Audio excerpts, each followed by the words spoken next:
1939. Hitler and Stalin divide the continent into their spheres of influence, crushing the old order of Europe into dust. They conclude a pact that makes Poland, the Baltic states, Finland, and Romania their prey. The Germans and Soviets raise armies to crush their opponents with greater numbers of modern equipment. In both armies, armored units become the main strike force. But it is the massive and unprecedented air power that opens the way for the German blitzkrieg and the Soviet march westwards. On the 1st of September, the Second World War breaks out. The Germans launch an invasion of Poland. The Luftwaffe deploys almost 2,000 aircraft of various types. The Polish army opposes these forces with less than 500. The enemy's advantage is 5-1. While the Polish Air Force inflicts proportionally greater losses on the Germans, it stands no chance of winning. By the end of 1939, almost all Polish aviation personnel make their way to France. Polish pilots bring the most valuable skill of a pilot: combat experience. Of the two combat squadrons, only the 1st Warsaw Fighter Squadron takes part in combat. After the surrender of France in June of 1940, most of the Polish pilots evacuate to Great Britain and initially continue fighting as part of the Royal Air Force. In the UK, the Polish government in exile works with the British to organise an air force once again. The squadrons are formed. The 302 Poznan Squadron, which is the first to enter service, and the most famous Warsaw Fighter Squadron, the 303, which achieves great success in the Battle of Britain. Polish pilots serve not only there, they fly in a dozen or so squadrons of the Polish Air Force in the West. Bombing squadrons 300 and 301, logistics squadrons and special purpose squadrons. Regardless of their unit and function, they risk their lives, often remaining out of the spotlight. Aviators.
stage Halifax Mark II, our little winged home. Over 5,000 parts and systems, 17 tons empty weight, a crew of 7, top speed of 282 miles per hour.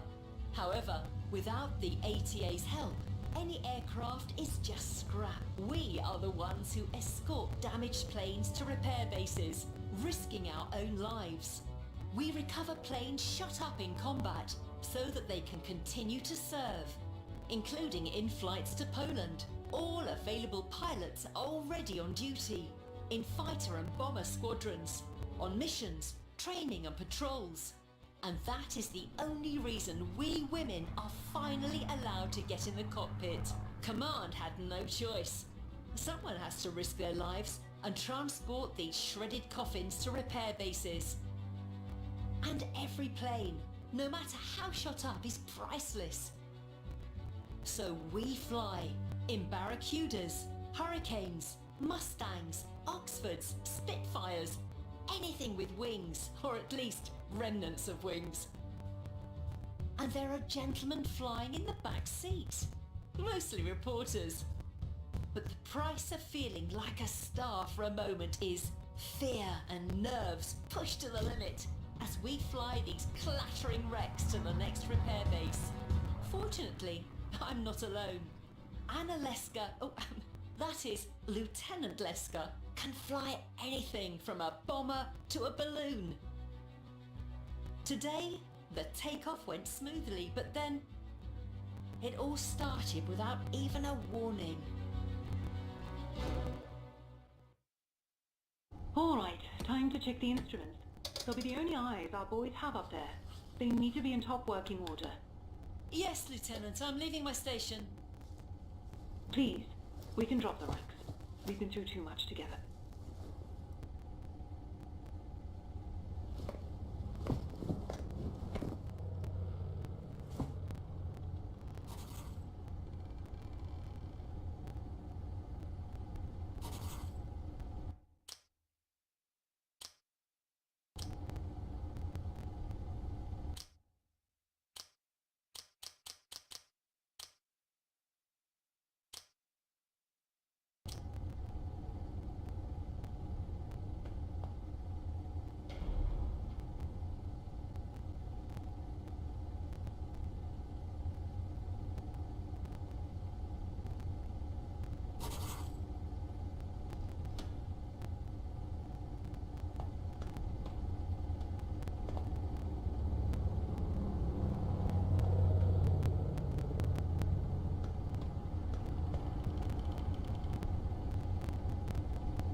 The HQ probably uses the black 155 megahertz frequency.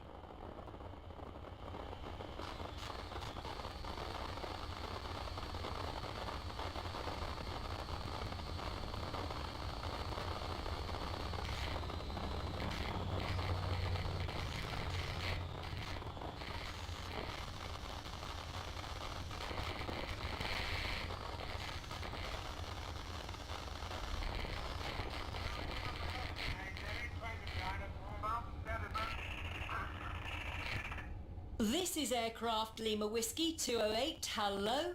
I request a connection with the White Waltham Airport Control Tower, over. This is White Waltham Airport Control Tower. Zumbach listening. Tense situation. Please hurry. Over. This is Lieutenant Pilzutska. I wanted to find out if the mechanics will be available before the flight today, over. No, we don't have any mechanics available. All technical staff have been working at full combat readiness since dawn. All personnel assigned to aircraft maintenance are in the Red Eagle hangar. You'll have to manage on your own, Lieutenant. Extraordinary situation.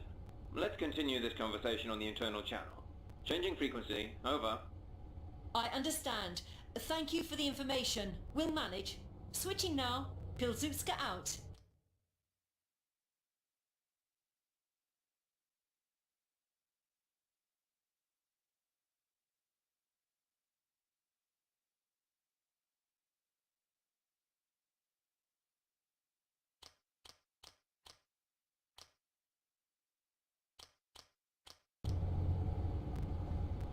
Without the techs, we're going to have our work cut out for us. The transmitter overheated again. I'll work something out. If something stops working, you have to switch it off and back on again. That always works. Stefan Bahanis' trick.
This is Lieutenant Pilzutska reporting on the Red-Blue channel. Over. Well, Lieutenant, we are in a bit of a pickle. But not to worry. Get the checklist, map, destination coordinates and navigator's tools from my desk. Get the Halifax and my Spitfire ready for flight. After all, at war we have to manage under any circumstances. As always, I'm counting on you, Lieutenant. Lieutenant Leska, please report for tactical briefing. Transmission ends. You mean I'm the one in a pickle, Commander?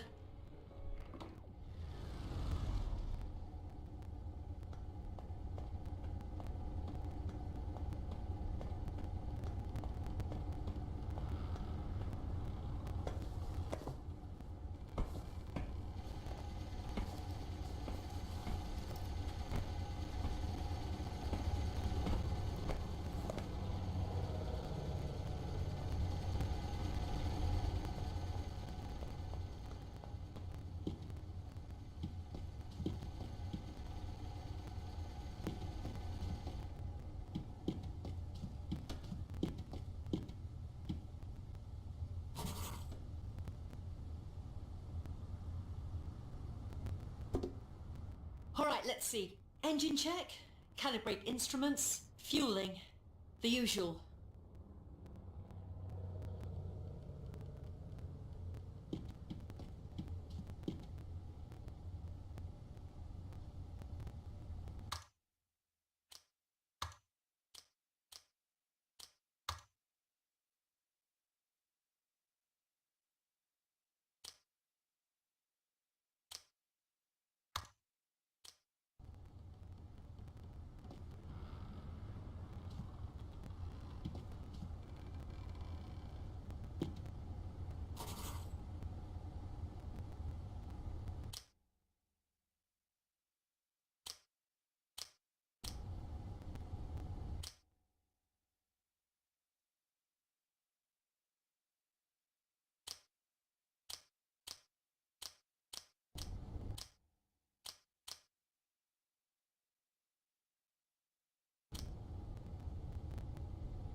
What was it that my father used to say?